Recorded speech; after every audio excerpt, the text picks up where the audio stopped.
V Kunhikrishnan പ്രധാനമായിട്ടും ആരോപിക്കുന്നത് CPM എങ്ങനെയാണ് ഈ ഫണ്ടിൽ തിരിമറി നടത്തുന്നത്. ചില നേതാക്കൾ അങ്ങനെയൊക്കെ ചെയ്യുന്നു എന്നാണ് പറയുന്നത്. കാരണം ഏരിയ കമ്മിറ്റിയുടെ തലപ്പത്തേക്ക് കുഞ്ഞികൃഷ്ണനൊക്കെ ഏരിയ കമ്മിറ്റി അംഗമായിരിക്കുമ്പോൾ വരുന്നത് TA മധുസൂദനാണ്. നിലവിൽ പയ്യന്നൂരിലെ MLA കൂടിയാണ്.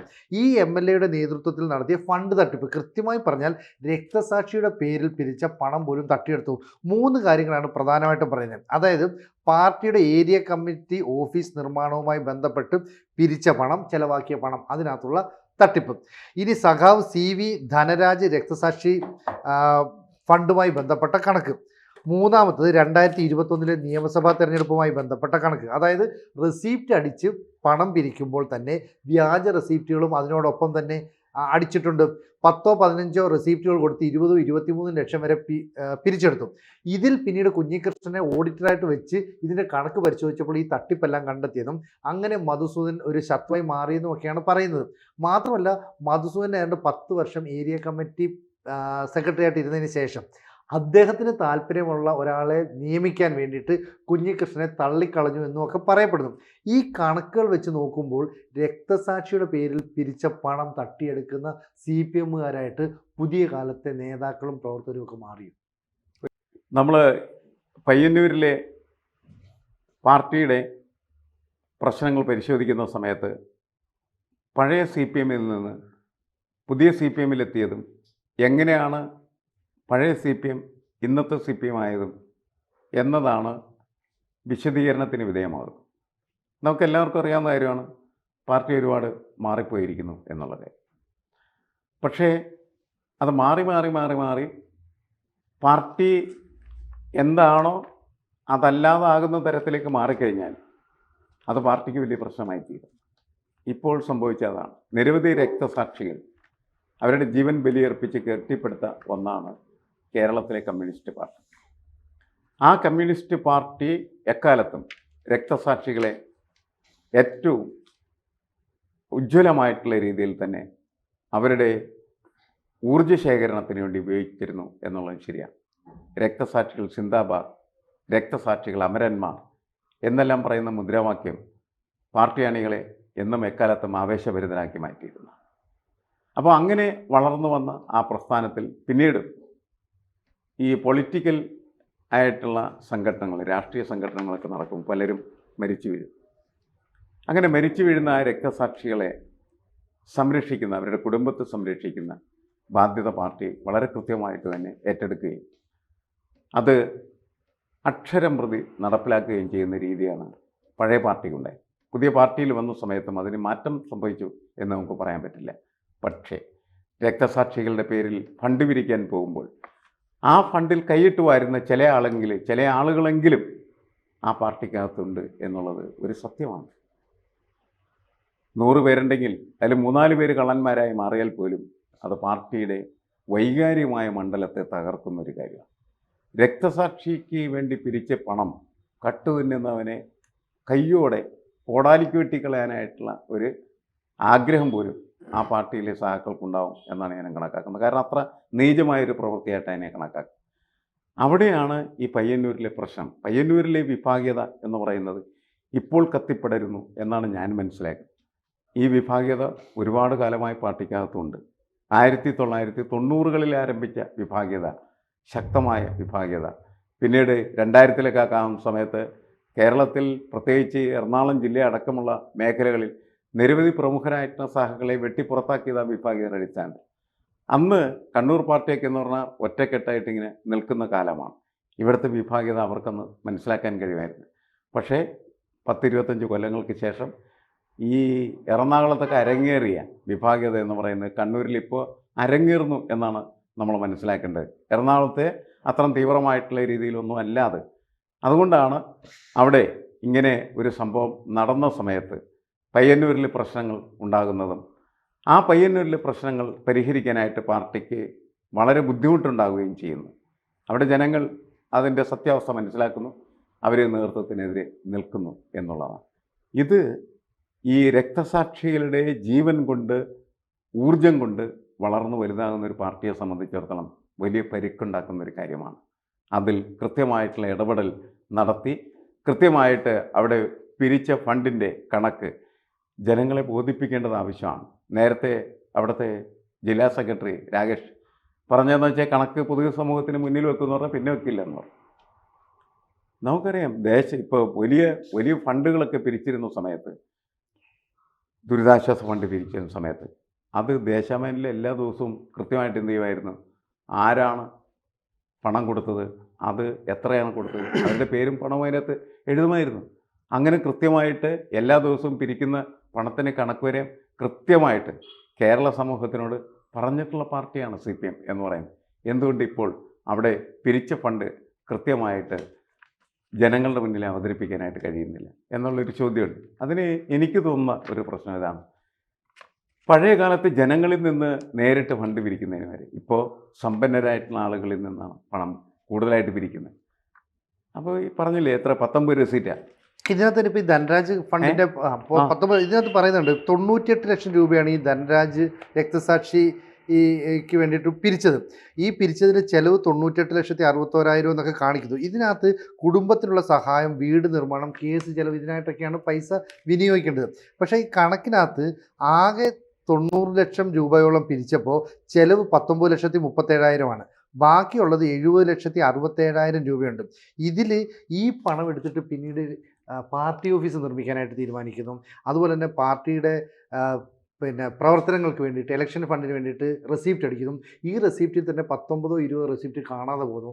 ആ റെസിപ്റ്റ് ഉപയോഗിച്ച് 23 ലക്ഷം രൂപ വരെ ഈ ഏരിയ സെക്രട്ടറിയുടെ നേതൃത്വത്തിൽ പിരിച്ചെടുത്തു. എന്ന് പറഞ്ഞാൽ അദ്ദേഹം പിന്നീട് MLA ആയി. മാത്രമല്ല ചില റിയൽ എസ്റ്റേറ്റുകാർക്കൊക്കെ ഇതിനകത്ത് ബന്ധമുണ്ട്. ഞാൻ പറയുന്നത് എന്താണെന്ന് വെച്ചാൽ, എന്തുകൊണ്ടാണ് അവിടെ ഈ കണക്ക് പൊതുസമൂഹത്തിൻ്റെ മുന്നിൽ അവതരിപ്പിക്കാൻ പറ്റാത്തത് എന്ന് നമ്മൾ അന്വേഷിച്ചാൽ എനിക്ക് തോന്നുന്ന പ്രശ്നമാണ്. ഈ റിയൽ എസ്റ്റേറ്റുകാർ, കള്ളുകച്ചവടക്കാർ അത്തരം ആളുകളിൽ നിന്ന് വലിയ തുക വാങ്ങിച്ചിട്ടുണ്ടാകും. ഈ 19 റെസീറ്റ് വെച്ചിട്ട് 23 ലക്ഷം എന്നൊക്കെ പറഞ്ഞാൽ ഒരാളിൽ നിന്ന് 1 ലക്ഷത്തിലധികം രൂപ ഇതിനകത്ത് വന്നേക്കുന്ന ആക്ഷേപം അതല്ല.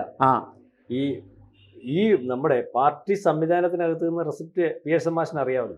അപ്പോൾ ഇതിനകത്ത് ഏറ്റവും വൈകാര്യം, അത് ഞാൻ കുറേ പറഞ്ഞു, ഏറ്റവും വൈകാര്യമായിട്ടുള്ള വിഷയം എന്ന് പറഞ്ഞാൽ അത് കേട്ടോണ്ടിരുന്നപ്പോൾ തന്നെ നമുക്കത് ശരീരം മറച്ചു വരുന്നു. കാരണം രക്തസാക്ഷിയുടെ ഫണ്ട് എടുക്കുന്നവനെ അവനെ രക്തസാക്ഷിയാക്കുക എന്നുള്ളതേ ഉള്ളൂ. വേറെ പാർട്ടിക്ക് രക്തസാക്ഷിയല്ല.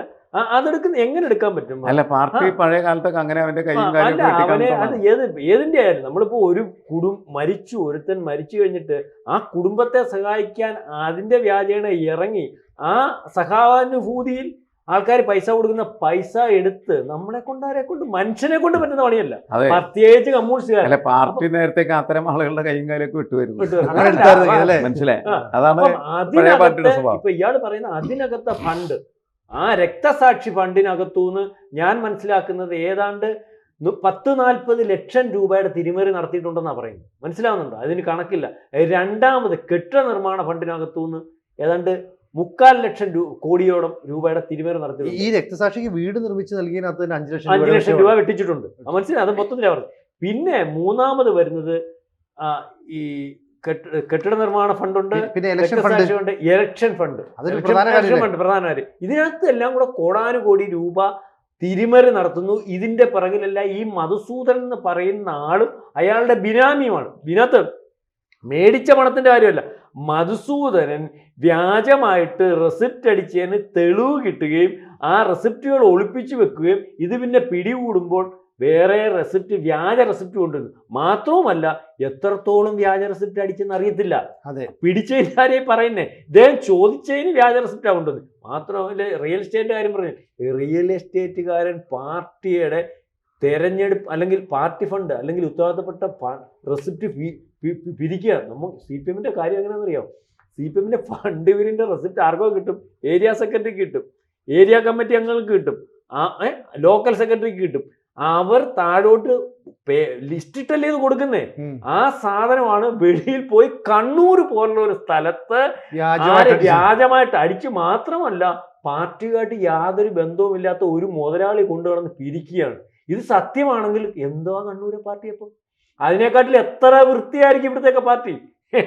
അല്ല, ഇതിന്റെ പ്രശ്നം അതാണ്. റിയൽ എസ്റ്റേറ്റുകാരും കള്ളക്കച്ചവടക്കാരും തെമ്മാടികളൊക്കെ ഈ പാർട്ടിയുടെ റെസിപ്റ്റ് ഉപയോഗിച്ച് പ്രവർത്തിക്കുന്നു പറഞ്ഞാൽ ഗുരുതരമായ പ്രതിസന്ധിയിൽ പാർട്ടി എത്തിയിരിക്കുന്നതാണ്. അത് തുറന്നു പറഞ്ഞ് അത് അംഗീകരിച്ചാൽ പാർട്ടിയെ സംബന്ധിച്ചുള്ള പ്രശ്നം എന്താണ്?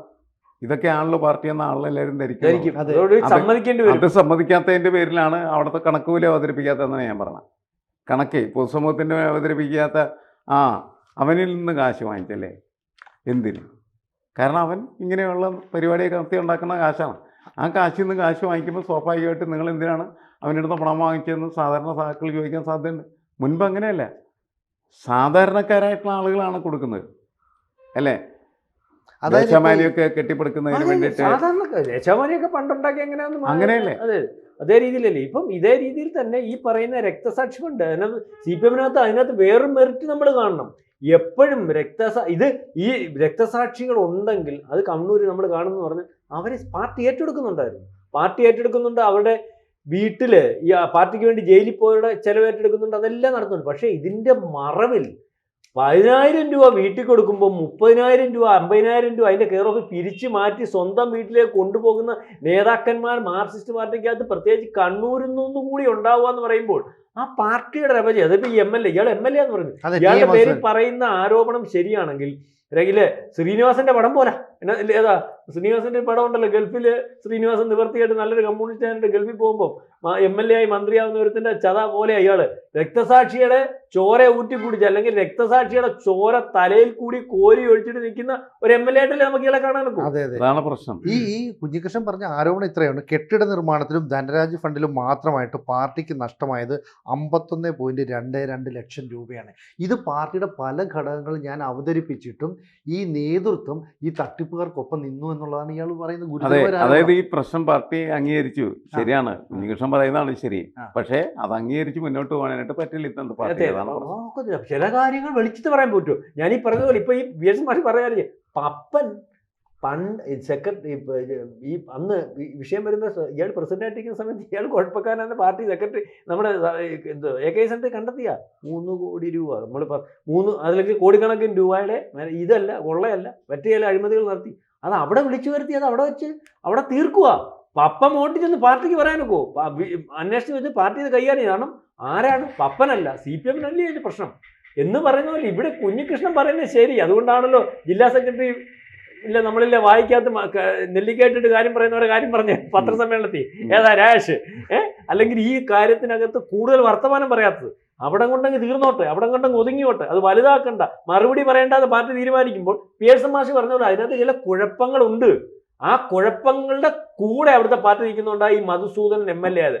അല്ലെങ്കിൽ നാളെക്കാലത്ത് നമുക്ക് നോക്കിക്കാണേണ്ടി വരും മധുസൂദനൻ ഈ നാളെക്കാലത്ത് ഒന്നുമല്ലാത്തൊരവസ്ഥയിലേക്ക് വരും. നമ്മുടെ മറ്റേ അദ്ദേഹത്തിന്റെ കൂട്ട് ആരാ ഇതുപോലെ ഒരു അഴിമതിക്കാരനും പെണ്ണ് വിഷയത്തിനകത്തുള്ള ഒരു നേതാവിനെ ഇപ്പൊ പാർട്ടി ഒതുക്കി മാറ്റി നിർത്തിയാണ് KTDC ചെയർമാനായിട്ട് പുള്ളിയുടെ പേര് ശശിയെ ഏതാണ്ട് കൈകാര്യം ചെയ്ത് വെച്ചേക്കും. ശശിയൊക്കെ അങ്ങ് ഇനിയിപ്പോ കാലയാണിക്കുള്ളിൽ ഇതിനകത്ത് പല ആളുകളെ കൈകാര്യം ചെയ്യേണ്ടതുണ്ട് എന്നതാണ് ഇതിന്റെ സന്ദേശം. അത് അവിടെ മാത്രമല്ല, കേരളത്തിലുടനീളമുണ്ട് എന്നുള്ളതും പ്രധാനപ്പെട്ട. അപ്പോൾ ഈ 2026 നിയമസഭാ തെരഞ്ഞെടുപ്പ് വരുമ്പോൾ ഈ ഇദ്ദേഹം ഉന്നയിച്ച അതായത് കുഞ്ഞികൃഷ്ണൻ ഉന്നയിച്ച ആരോപണങ്ങൾ, ഈ പറയുന്ന പണം തട്ടിപ്പ്, ഇതൊക്കെ തന്നെ വലിയ ചർച്ചയാവുന്ന കാര്യത്തിൽ സംശയം അല്ല. സംശയം ഒരു ചർച്ചയാവുന്നില്ല. അത് ഞാൻ ഇനി പറഞ്ഞുതരാം. ഈ വിഷയം ചർച്ചയാക്കാനാണെങ്കിലും ഏറ്റെടുക്കാനാണെങ്കിലും ഇതുപോലൊരു വിഷയം മാർക്സിസ്റ്റ് പാർട്ടി അടിക്കാൻ പറ്റുന്ന ഒരു വിഷയം ഇല്ലായിരുന്നു. ആ വിഷയം ഏറ്റെടുക്കാതെ എന്താണ്? കോൺഗ്രസിനെ എടുക്കാൻ പറ്റത്തില്ല. എന്താണെന്നറിയാം, കോൺഗ്രസ് ഉള്ള രക്തസാക്ഷി ഫണ്ട് പിരിച്ചതിന്റെ 1 രൂപ പോലും കൊടുത്തിട്ടില്ല. ഇതിത്ര കൊടുത്തതിന്റെ ബാക്കി, വീട് വെച്ചതിന്റെ ബാക്കി, അവന്റെ കാര്യങ്ങൾ കൈകാര്യം ചെയ്തതിന്റെ ബാക്കിയും അവന്റെ രക്തസാക്ഷി ഫണ്ടും പണിഞ്ഞതിന്റെ ബാക്കിയും മുഖ്യ കഥയായത്. മറ്റേത് ഒന്നും കൊടുത്തിട്ടില്ല. അല്ലെ, തിരുവനന്തപുരത്തെ രക്തസാക്ഷി ഒന്നും കൊടുത്തില്ല. അത് അന്നേരം പിറ്റേന്ന് അന്നേരം തന്നെ CPM എങ്ങാണ്ട് കൊണ്ടുവന്ന് എടുത്ത പിക്ചറിൽ ഇട്ടു. മനസ്സിലായി? അതുകൊണ്ട് ആരും ഒന്നും അനങ്ങിയില്ല. കോൺഗ്രസ് ഇങ്ങനെ പല തരത്തിലുള്ള അതിനകത്ത് ഇങ്ങനെ ഉണ്ട്. പക്ഷെ അനുവദിക്കാൻ ഇത് അനുവദിക്കാൻ പറ്റുന്ന കാര്യമല്ല. 1 രൂപ നാണയം പോലും, മറ്റേത് രണ്ടും പിന്നെ സഹിക്കാം.